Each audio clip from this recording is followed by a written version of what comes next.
We move on to the last speaker of today's webinar, Dr.Suhas Chandran, Assistant Professor of Psychiatry at St.Johns Medical College and Research Institute, who's going to talk on teaching postgraduates how to teach, postgraduates being our future educators. Yeah, hi. So I'm going to talk about a topic that's usually not well discussed in psychiatry forums, and that is on how teaching postgraduates how to teach is going to be important. If you look at a current medical education system, a lot of postgraduates pass out and go on to become faculty in medical colleges. And then they have to sort of play the role of a teacher. And they soon realize it's a difficult experience. It's a different experience compared to what they were doing before. What they were doing before in their academic sessions, in their department, having sessions for peers and faculty is a completely different experience to compare to teaching UGs. Walking into a UG class where you're 150 MBBS students eagerly looking at you in a big auditorium can be an alienating experience for somebody like that. You can feel like, fish out of water. So that sort of makes you realize that no one becomes a good teacher overnight, and everything requires practice, and it is something that needs to be started within the first year of residency itself.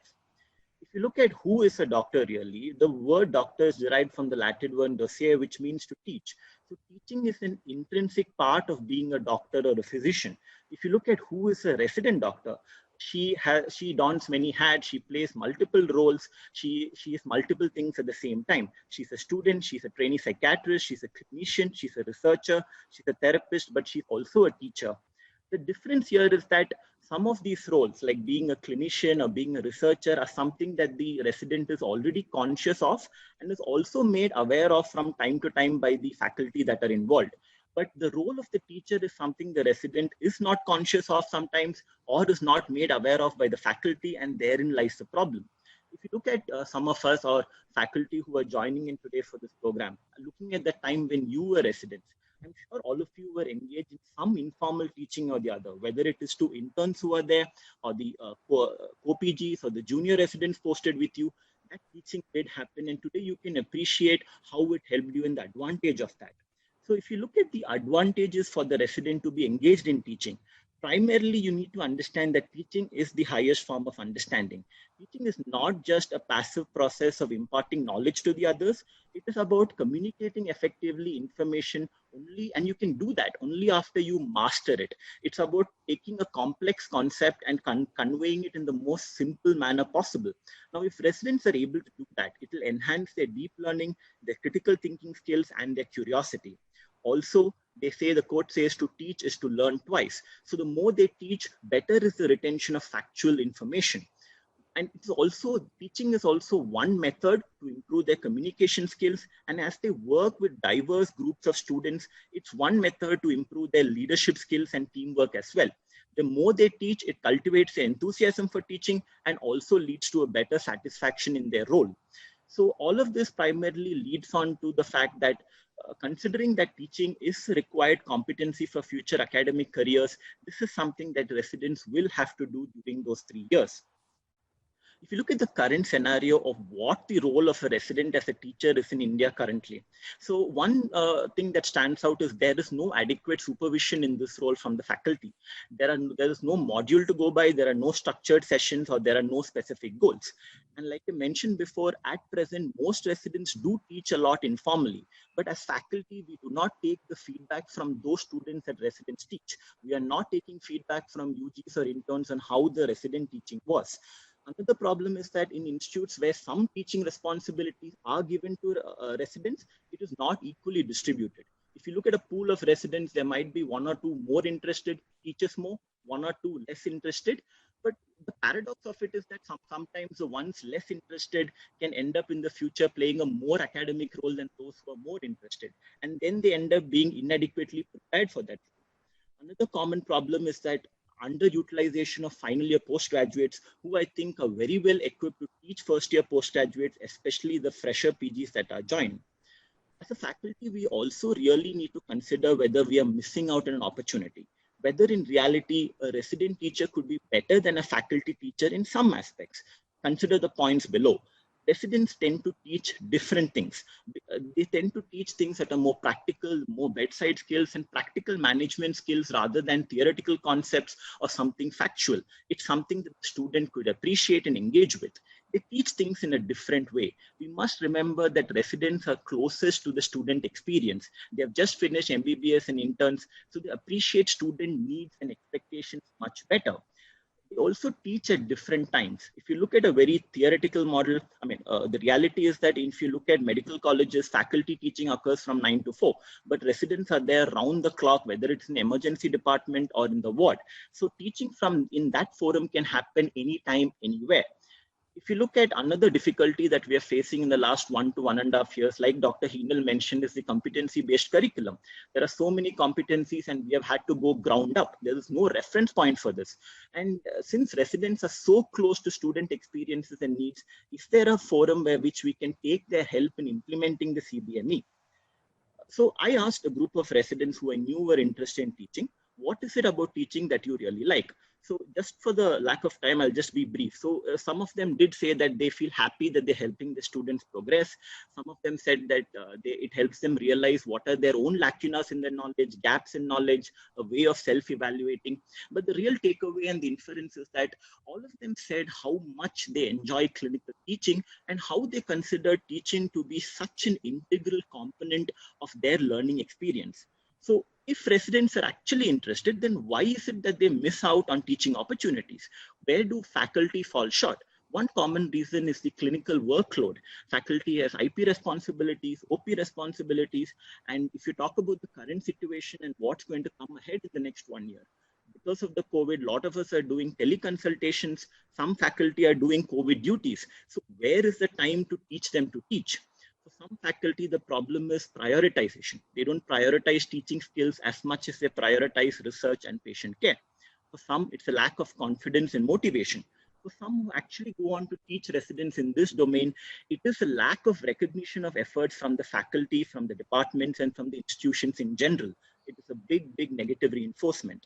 Some institutes struggle with coordinating schedules of the undergraduate students with that of the residents. So where is the teaching time?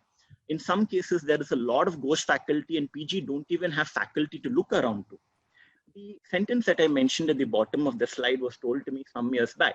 It says, why teach them to teach? Many of these residents will anyway not go on to practice in an academic environment. It is not true. Nearly 80% of PGs go on to work as faculty in medical colleges. And it sort of sums up really well the barriers in terms of faculty attitude to this. So then I asked a group of faculty, what can we do to help teaching? And there were different responses. I've just highlighted a few. If you look at the first one, it's very interesting. The faculty says it is not what you say, but how you say it that's important. He alludes to pedagogy being a useful tool. The pedagogy is it's there in the RGHS exam, multiple universities, 20 marks. It evaluates the resident's teaching skills.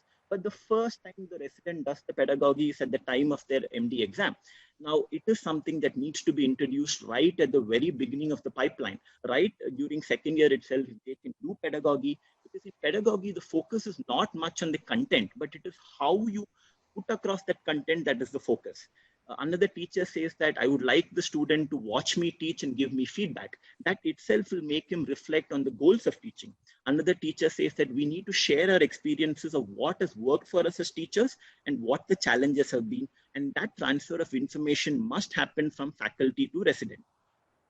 This is just some steps that needs to be done to prepare a training module for residents. 10 steps. First one is you need to actually validate the need for training residents. Number two, you need to lay the groundwork for this. And by this, mind you, it's not just with your department. You need to get admin support for this. Whenever you introduce programs like this, that's going to introduce systemic changes across the PG curricula, you need to have your institute on board. One trick would be if you can partner with other departments and introduce a module like this synchronously. Getting something from the institute as a collective, your odds are better. Number three is that you need to sort of coordinate and find some congruence with the UG teaching schedule as well as the resident schedule and their free time as well. Number four, you need to take feedback from the stakeholders, from the students, from the interns, and from the residents on what they would like to be the contents of such a module. Number five, use diverse teaching methods. Number six, use micro-teaching experiences. This could be having the resident teach, videotape the session, and giving them some feedback right then and right there. Number 7, use authentic teaching practices, whether that's case discussions as a forum for discussing with UGs, or for example, some residents can be involved in creating MCQs for undergraduates as well, or even their question papers. Number 8 is making residents aware of their role as a teacher. Number 9 is you need to anticipate challenges. There might be multiple emergency situations where classes are cancelled, and if something is cancelled, it's more likely that a resident's class is cancelled and sacrificed for a faculty's class. You need to find contingency mechanisms to ensure that resident classes are also completed. Regular feedback, follow-ups, and evaluations are also central. This is just a sample module that I've just written down to sort of drive home the point that I was trying to make. So here semesters refers to every 6 months. So semester 1 and 2 refers to the first year of post-graduation. You need to sort of teach residents how to teach from there on, whether it is from history taking, MSc, or even psychopathology. This can be delivered to interns, for example, or allied sciences, even nursing students or physiotherapy students like we do in St.Johns on common mental illness. How can faculty help the resident in this process? It's here in this point is theoretical knowledge, knowing that they have a good foundation of clinical skills, and also helping them in teaching methods such as, group discussions. As they progress to second year, think of other topics like suicide, domestic abuse, think of things like social support, where disability benefits are entailed, who requires it, substance use disorders. Here you shift from interns to medical students as well, and other allied specialties such as psychology students and social work trainees. Here the faculty needs to help the resident with what are the adult learning principles involved and what are the evidence-based teaching practices that are there. In the Dr. third... Suhas, your time? Yeah, sure. Just a couple of minutes, madam. So in the final year, in semester 5 and 6, you need to sort of transcend. See, the whole theme of these 3 slides is just to show you how we need to increase the difficulty and the level of topics longitudinally. So here you need to involve PGs and doctors from other allied specialties, primary care practitioners, physicians, and pediatricians, or even PGs should be doing community mental health programs. Here, the role of the faculty is to help the resident identify what are their strengths as teachers and what are their limitations that they need to work on.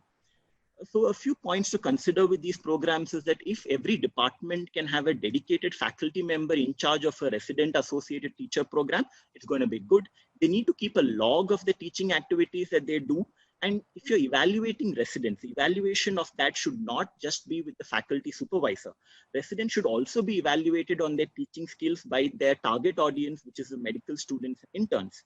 If you can create certificates of teaching and teaching awards, if there is an award for the best resident teacher where students vote, it would be a good positive reinforcement.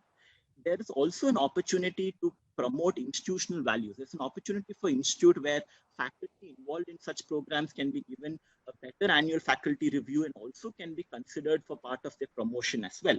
But you must also remember that the components of such guidelines will need validation beyond a single institution expert consensus as well. If faculty lacking time is a problem, the MCI's recent approval of involving private practitioners or even visiting faculty to teach could also be a good opportunity to use for something like this. There have been a lot of teachers, senior teachers who have been aware of the need to teach residents to teach. If you look at the early career workshop that Dr. Isaac, Dr. Sartorius, and Pratibha Murthy have been involved in, the National Teacher Training Program in JIPMER, St. John's, and FAMER as well. The idea is that these programs are now designed in a sense to teach residents how to teach as well, because a lot of it doesn't happen in residency. But if we can achieve that, the very design of these programs can be changed and they can supplement further skills and it can be taken to the next level. So these are just some sample evaluation forms that I've created for, which the learners or the students can use to evaluate the residents, focusing on how clear the class was, what was the quality of the content and how organized the material was. Here is a self-assessment form that I've just arbitrarily created, which residents can use to objectively evaluate their teaching skills.